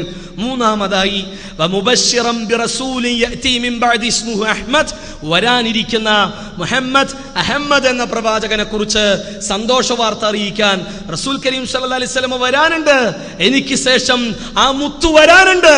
ആ പ്രവാചകനെ കുറിച്ചുള്ള സന്തോഷ വാർത്ത അറിയിക്കാൻ കൂടിയാണ് ലോകങ്ങളുടെ നാഥൻ എന്നെ അവതരിപ്പിച്ചത് എന്ന് ഖുർആൻ 61-ാം അധ്യായം സൂറത്തുൽ സഫിന്റെ 6-ാമത്തെ വചനത്തിലൂടെ പറയുന്നു. അപ്പോ ബൈബിളിന്റെ താളുകൾ നമ്മൾ മറിക്കുന്നു. യോഹന്നാന്റെ സുവിശേഷം 16-ാം അധ്യായത്തിന്റെ 7 മുതൽ 14 കൂടിയ വരികൾ എന്താണ് യേശു പറയുന്നത്? അതെ, ഞാൻ പോകുന്നത് നിങ്ങളുടെ നന്മക്കാണ്, ഞാൻ പോകുന്നില്ലെങ്കിൽ സഹായകൻ നിങ്ങളുടെ അടുക്കലേക്ക് വരികയില്ല എന്ന് തുടങ്ങുന്ന യോഹന്നാൻ സുവിശേഷത്തിന്റെ 16-ാം അധ്യായത്തിന്റെ 7 മുതൽ തുടങ്ങിയ വരികളിൽ പിന്നെയും നമ്മൾ വായിക്കുന്നു, സത്യാത്മാവ് വരുമ്പോൾ അവൻ നിങ്ങളെ സകല സത്യത്തിലേക്കും വഴി നയിക്കും. സ്വന്തം അധികാരത്തിൽ നിന്ന് അവൻ സംസാരിക്കില്ല, സ്വന്തം അധികാരത്തിൽ നിന്ന് അവൻ പറയില്ല, കേൾക്കുന്നതൊക്കെയും അവൻ പറയും, വരാനിരിക്കുന്ന കാര്യങ്ങൾ അവൻ പ്രഖ്യാപിക്കും. സ്വന്തം അധികാരത്തിൽ നിന്ന് സംസാരിക്കാത്ത, കിട്ടിയ വഹീന്റെ അടിസ്ഥാനത്തിൽ സംസാരിക്കുന്ന, വരാനിരിക്കുന്ന കാര്യങ്ങളെക്കുറിച്ച് പ്രഖ്യാപിക്കുന്ന, അതേ ഈസാ അലൈഹിസ്സലാത്തു വസ്സലാമിയെ പുകഴ്ത്തുന്ന, ഈസാ നബി ഏറ്റവും നന്നായി വിശദീകരിക്കുന്ന ഒരു പ്രവാചകൻ, ഒരു കാര്യസ്ഥൻ, ഒരു സഹായകൻ വരാനുണ്ട്. ആ ബൈബിളിന്റെ വിശദീകരണങ്ങളെ ലോകത്തേക്ക് കടന്നു വന്ന ഏതൊരു വ്യക്തിയിലേക്കും തട്ടിച്ചു നോക്കുകയാണെങ്കിലും ഏറ്റവും കൂടുതൽ ഇണങ്ങുന്നത് മുഹമ്മദ് മുസ്തഫ സ്വല്ലല്ലാഹു അലൈഹി വസല്ലമയിൽ മാത്രമായിരിക്കും. പിന്നെ ചില ആളുകൾ പറഞ്ഞു, അത് മുഹമ്മദ് നബിയൊന്നും അല്ല, പരിശുദ്ധാത്മാവാണെന്ന്. ഞാൻ പോയില്ലെങ്കിൽ അവൻ നിങ്ങളുടെ അടുക്കലേക്ക് വരികയില്ല എന്ന് പഠിപ്പിച്ച ഈസാ അലൈഹിസ്സലാത്തു വസ്സലാം നമ്മൾ മനസ്സിലാക്കേണ്ടതുണ്ട്. പരിശുദ്ധാത്മാവ് ഈസാ അലൈഹിസ്സലാത്തു വസ്സലാമിയുടെ കാലത്തുണ്ട്, ഈസാ നബിക്ക് മുമ്പുമുണ്ട് പരിശുദ്ധാത്മാവ്. അതുകൊണ്ട് ഈ സത്യാത്മാവിനെ പരിശുദ്ധാത്മാവിൽ കൂട്ടിക്കുഴക്കുവാനുള്ള ശ്രമം വേണ്ട, അത് പ്രയാസകരാണ്. എത്ര ശ്രമിച്ചാലും ചില മുഴച്ചലുകൾ ഉണ്ടാവുമെന്ന് സൂചിപ്പിക്കുകയാണ് സഹോദരങ്ങളെ. ഇവിടെ വരാനിരിക്കുന്ന പ്രവാചകനെ കുറിച്ച് പഠിപ്പിച്ച ഈസാ അലൈഹിസ്സലാത്തു വസ്സലാം ഇങ്ങനെ അള്ളാഹുവിന്റെ പ്രവാചകൻ, അള്ളാഹുവിന്റെ ദാസൻ, വരാനിരിക്കുന്ന പ്രവാചകനെ കുറിച്ച് സന്തോഷ വാർത്ത അറിയിച്ചവൻ, മുൻ വേദഗ്രന്ഥത്തെ സത്യപ്പെടുത്താൻ കടന്നു വന്നവൻ, ഇതാണ് ഈസാ അലൈഹിസ്സലാത്തു വസ്സലാം. പിന്നെ പ്രശ്നം, ഈ ഈസാ നബിയെ പ്രവാചകനാണെന്നും ദാസനാണെന്നും എല്ലാം ഖുർആനും ബൈബിളും ഏകസ്വരത്തിൽ പഠിപ്പിക്കുമ്പോൾ ചില ആളുകൾ പറഞ്ഞു, ഈസാ നബിനെ അല്ലെങ്കിൽ ഈസയെ, യേശുവിനെ കർത്താവ് എന്ന് ബൈബിൾ വിളിച്ചിട്ടുണ്ട്. അതുകൊണ്ട് മൂപ്പര് പടച്ചവനാണ്, അല്ലെങ്കിൽ അള്ളയാ, അല്ലെങ്കിൽ ദൈവമാണ് എന്ന് വിശ്വസിക്കുന്ന ആളുകൾ. എന്നാൽ സഹോദരങ്ങളെ, യേശുവിനെ മാത്രമാണോ ബൈബിൾ കർത്താവ് എന്ന് വിളിച്ചിട്ടുള്ളത്? നമ്മൾ മനസ്സിലാക്കണം, ഇവിടെ യഹോവ എന്ന പദത്തെക്കുറിച്ചുള്ള ചർച്ചകളൊക്കെ നടന്നു. നമ്മൾ മനസ്സിലാക്കുക, ഇവിടെ പഴയ നിയമം ഹീബ്രു ടെക്സ്റ്റിൽ സത്യദൈവത്തെ പരിചയപ്പെടുത്താൻ വേണ്ടി അവർ പ്രയോഗിച്ച ഒന്നാണ് യഹോവ എന്ന വിളി. ഇവിടെ ജൂതന്മാരെ സംബന്ധിച്ചിടത്തോളം യഹോവ എന്ന് ദൈവത്തെ വിളിക്കാൻ അവർ ഭയന്നിരുന്നു. പകരം അവർ മുന്നോട്ട് കൊണ്ടുവന്ന ഒരു പ്രയോഗമാണ് അദോനായി. ആ അദോനായിന്റെ നേർക്ക് നേരെയുള്ള ഗ്രീക്ക് പരിഭാഷയാണ് കുര്യോസ് അല്ലെങ്കിൽ ഹോ കുര്യോസ്. അതിന്റെ ഇംഗ്ലീഷ് ഭാഷാന്തരാണ് ദ ലോർഡ്. ആ ഇംഗ്ലീഷ് ഭാഷാന്തരത്തിന്റെ മലയാള ഭാഷാന്തരാണ് കർത്താവ് എന്ന്. ചുരുക്കത്തിൽ ഈ പറയുന്ന പ്രയോഗങ്ങൾ, അല്ലെങ്കിൽ ഗ്രീക്കിലെ കുര്യോസ്, ഹോ കുര്യോസ് എന്ന പ്രയോഗങ്ങൾ യേശുവിനെ മാത്രമല്ല ബൈബിൾ പ്രയോഗിച്ചിട്ടുള്ളത്. സത്യദൈവത്തെ കുര്യോസ് എന്ന് ബൈബിൾ പറഞ്ഞിട്ടുണ്ട്. യേശുവിനെയും ഹോ കുര്യോസ് എന്ന് വിളിച്ചിട്ടുണ്ട്. അബ്രഹാമിനെയും കുര്യോസ് എന്ന് വിളിച്ചിട്ടുണ്ട്. നമ്മൾ വായിക്കണം, ഇവിടെ സത്യദൈവത്തെ കുര്യോസ് എന്ന് വിളിക്കുന്ന ഭാഗം മത്തായിയുടെ സുവിശേഷം 4-ാം അധ്യായത്തിന്റെ 10-ാമത്തെ വചനത്തിൽ നമ്മൾ വായിക്കുന്നു. യേശുവിനെ ഹോ കുര്യോസ് എന്നാണ് ഗ്രീക്ക് ടെക്സ്റ്റിൽ കാണുന്നത്. യോഹന്നാന്റെ സുവിശേഷം 13:13 അബ്രഹാമിനെ അടക്കം അദോനായി അല്ലെങ്കിൽ കുര്യോസ് എന്ന് വിളിക്കുന്നതായി 1 പത്രോസിന്റെ 3:6 നമ്മൾ വായിക്കുന്നു. ഇനിയോ യജമാനനെ ഹോ കുര്യോസ് എന്ന് വിളിക്കുന്നു. മത്തായിയുടെ സുവിശേഷം 20:8 ഗ്രഹനാഥനെ ഹോ കുര്യോസ് എന്ന് വിളിക്കുന്ന ബൈബിൾ മർക്കോസിന്റെ സുവിശേഷം 13:35.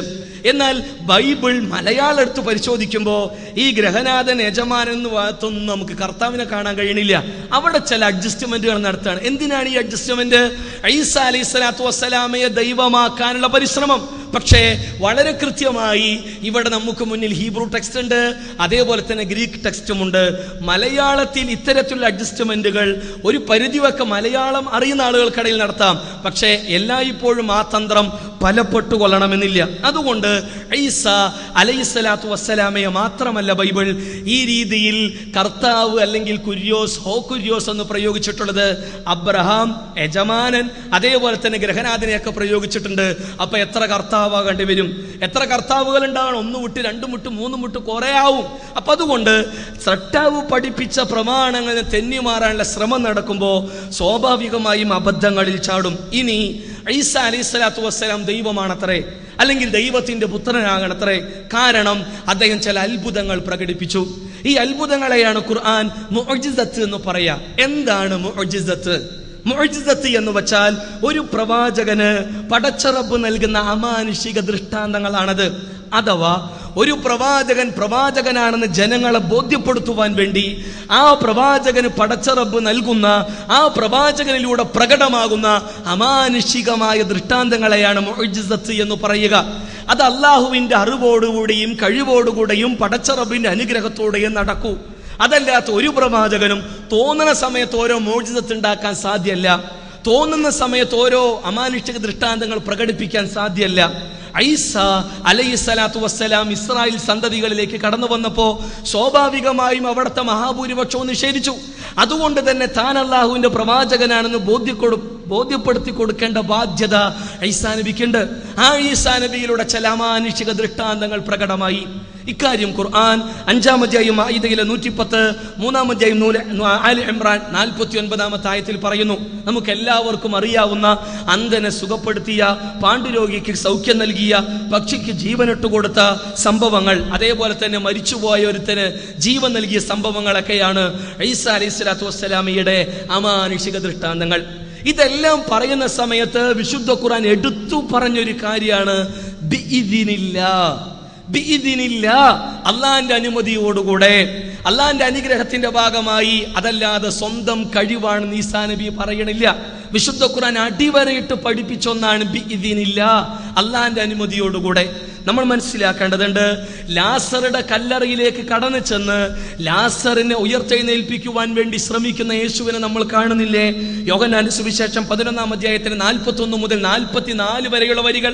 അവിടെ എന്താണ് ഈസാ അലൈഹിസ്സലാത്തു വസ്സലാം ചെയ്തത്? ലാസറിന്റെ കല്ലറയുടെ അടുക്കലേക്ക് പോയി സട്ടാവായ പടച്ച റബ്ബിനോടല്ലേ ഈസാ അലൈഹിസ്സലാത്തു വസ്സലാം പ്രാർത്ഥിച്ചത്? ലോകങ്ങളുടെ നാഥനോടല്ലേ അദ്ദേഹം അപേക്ഷിച്ചത്? ചുറ്റുമുള്ളവർ വിശ്വസിപ്പാൻ വേണ്ടി അതെ, എന്റെ പ്രാർത്ഥനയ്ക്ക് എന്നും ഉത്തരം നൽകുന്നവനെ എന്ന് പറഞ്ഞുകൊണ്ടുള്ള യേശുവിന്റെ പ്രാർത്ഥന. എന്നിട്ടാണ് ഈസാ നബി പറയുന്നത്, ലാസറെ പുറത്തുവാ. പടച്ച റബ്ബിനോട് പ്രാർത്ഥിക്കുന്നു. എന്നിട്ടാണ് ലാസറെ പുറത്തുവാ, ചുറ്റുമുള്ള ജനം വിശ്വസിപ്പാൻ, താൻ പ്രവാചകനാണെന്ന് ജനമറിയാൻ. അപ്പൊ ലാസർ പുറത്തു വന്നു. ഇതല്ലേ ബൈബിൾ പറയണത്. അപ്പോ ഈസാ അലൈഹിസ്സലാത്തു വസ്സലാമയുടെ അത്ഭുതം പ്രകടമായി എന്നതുകൊണ്ട് അദ്ദേഹം എങ്ങനെ പടച്ചോനാകും? അദ്ദേഹം എങ്ങനെ പടച്ചോന്റെ മകനാകും? അല്ല, ബിഇദ്നില്ലാ, അള്ളാന്റെ അനുമതിയോടുകൂടെ എന്ന വാക്ക് നമ്മൾ അടിവരയിടണം. ഇനി ഈസാ നബി എന്നെ പറയണു, പുത്രന് സ്വന്തമായി ഒരു കഴിവില്ല, സ്വന്തമായി പുത്രന് കഴിവില്ല എന്ന് യോഹന്നാന്റെ സുവിശേഷം 5:19, യോഹന്നാന്റെ സുവിശേഷം 5:30 നമ്മൾ കാണുന്നത്. സട്ടാവ് നൽകിയ കഴിവല്ലാതെ, അവൻ കൊടുക്കുന്നതല്ലാതെ സ്വന്തമായ ഒരർത്ഥത്തിലുള്ള കഴിവും ഈസാ അലൈഹിസ്സലാത്തു വസ്സലാമയ്ക്ക് ഇല്ല.